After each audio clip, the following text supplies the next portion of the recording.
Muy buenos días, amados hermanos. Hace unas semanas compartí con ustedes un pequeño videito como parte de unas cápsulas de bienestar. En aquel entonces la idea era tener algunas medidas de prevención en medio de esta crisis de coronavirus. Ahora quiero hablar con ustedes acerca de qué hacer si me da. ¿Cómo sé si tengo coronavirus? ¿Qué debo hacer? Y la idea es, amados hermanos, que seamos responsables también nosotros, la parte que nos toca hacer. Mire usted, dice la palabra que el amor no busca lo suyo. No solamente se trata de preocuparnos por nosotros mismos, aunque parte del amor es cuidar de nuestro cuerpo.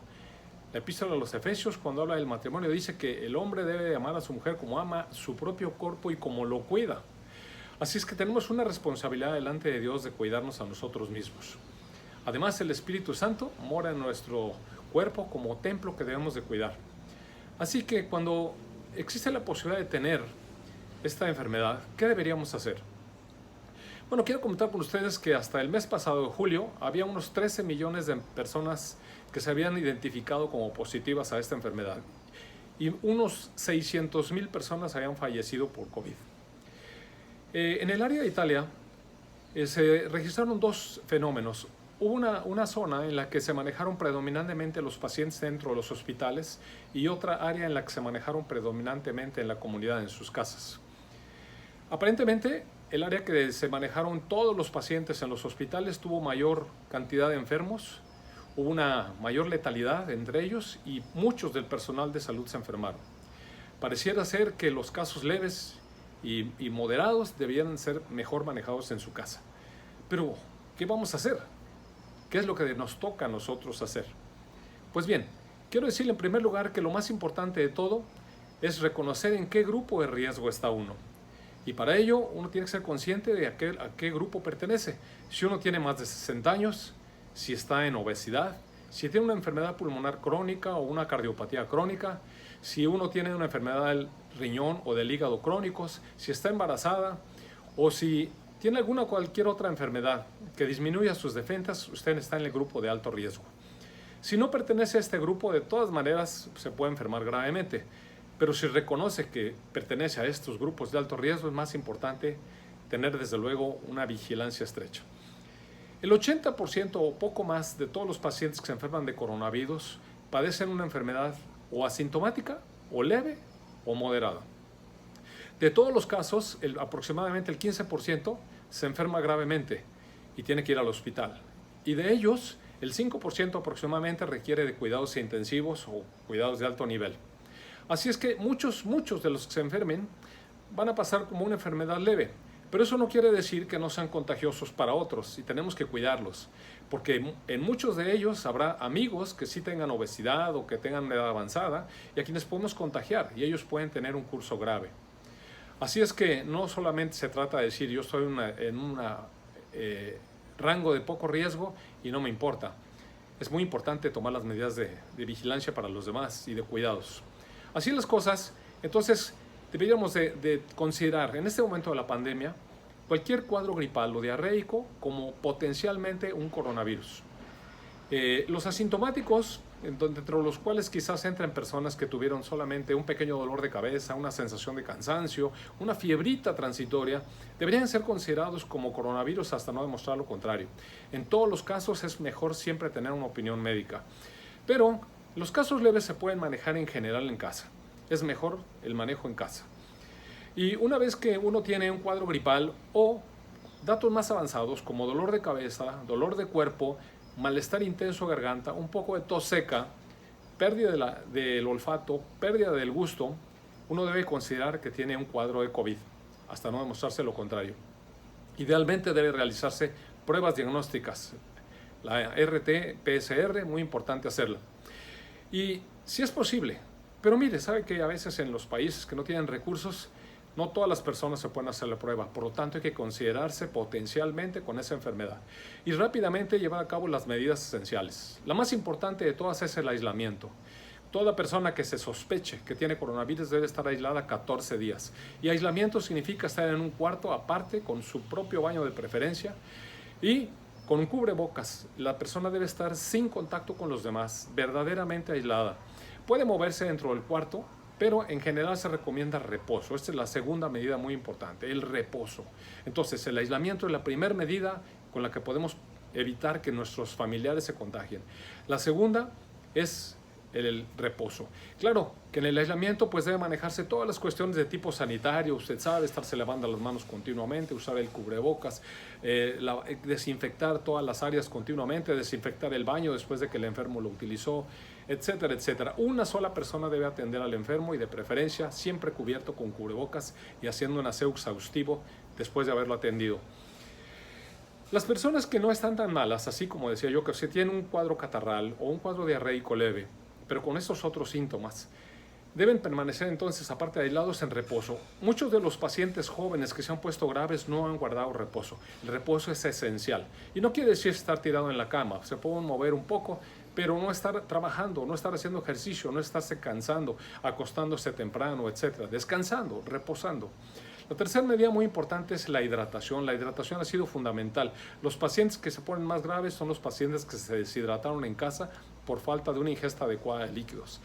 El cuarto elemento muy importante es la nutrición. Hablé de esto más ampliamente en el video anterior.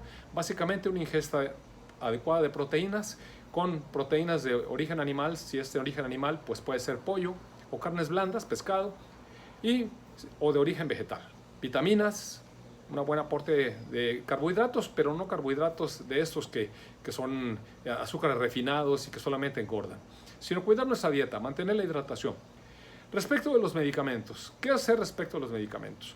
Bueno, lo único que está autorizado para el autoconsumo es el uso de paracetamol, que quita un poco el malestar general, y algún antigripal, siempre y cuando no esté uno enfermo de la presión. Siempre hay que consultar al doctor. No se puede uno automedicar así. Ninguno de los otros medicamentos que hay en el mercado debería ser de uso común. Todo debe ser bajo prescripción médica. Así es que les sugiero, consulte a su médico. Hay algunas medidas de vigilancia que deben de tomarse para poder identificar qué personas son aquellas que tempranamente deben ir al hospital. Mire, generalmente los casos leves, los casos sintomáticos y los casos moderados mejoran sus síntomas en los primeros 10 días. De hecho, los casos leves están generalmente ya bien para el tercer o cuarto día. De todas maneras, debe mantenerse el aislamiento 14 días para no contagiar a los demás. Si usted ya llegó a los 10 días y ya no tiene síntomas, se puede considerar que se ha curado. No obstante, es importante mantener el aislamiento 14 días. Y las personas que están a su alrededor, que conviven en la casa, deben mantenerse aisladas de todos los demás esos 14 días. Si tiene cualquier síntoma, empieza la cuenta y entonces, para el nuevo, empieza a contarse 14 días de allá en adelante. Una vez que se pasa la primera semana, si hay mejoría, entonces el paciente puede continuar en reposo en casa y cuando se cumplan los 14 días puede salir. Para quienes todavía tienen síntomas después de la primera semana, lo recomendable es empezar a vigilar que no haya dificultad respiratoria, que no hayan aumentado los signos respiratorios, es decir, una tos ya con flemas, dificultad para respirar, malestar intenso en la garganta y sobre todo ver que tenga suficiencia de oxígeno. Para ello se pueden hacer dos cosas. Una, estar haciendo esta prueba de ROT, que ustedes ya la han escuchado. Inspirar, sostener el aire, de preferencia más de 30 segundos. Si se puede hacer, quiere decir que todavía hay buena reserva pulmonar.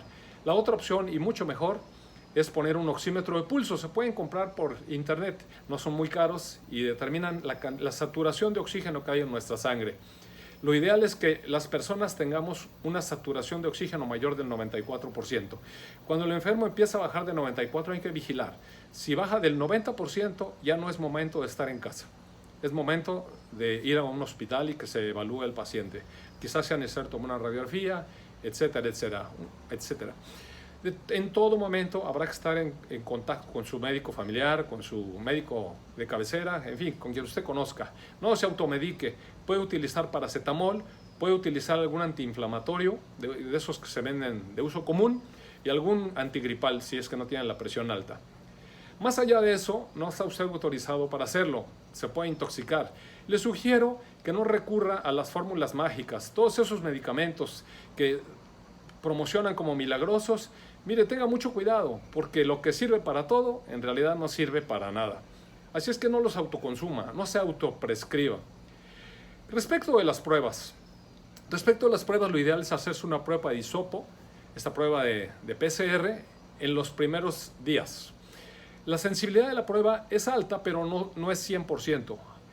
un porcentaje va a salir falso positivo o falso negativo. ¿Qué quiere decir? Que quizá no esté enfermo y salga positiva, que quizás sí esté enfermo y salga negativa. Entonces, la sensibilidad alcanza quizás el 67% más o menos para el fin de la primera semana. De todas maneras, es conveniente tomarla. La otra prueba que se puede hacer es la prueba de determinación de anticuerpos. Algunos la recomiendan hacer para el final de la segunda semana. Así usted sabrá si tuvo o no tuvo. Sin embargo, no es 100% segura, porque hay personas que desarrollan inmunidad celular y las pruebas de anticuerpos saldrán negativas. De todas maneras, son los recursos con los que contamos. Finalmente, un comentario breve acerca de las vacunas. Cuando salga la vacuna, no se resista. Quizás haga un video hablando acerca de la importancia de las vacunas. No es el momento de extenderme en ello. En este momento le quiero decir, usted tiene una parte muy importante en esto. Usted es responsable. Recuerde, su cuerpo es templo del Espíritu Santo y debe cuidarlo. Debe amarse a sí mismo, cuidar su cuerpo y cuidar a los demás. Que Dios le bendiga. Tenga bonita semana.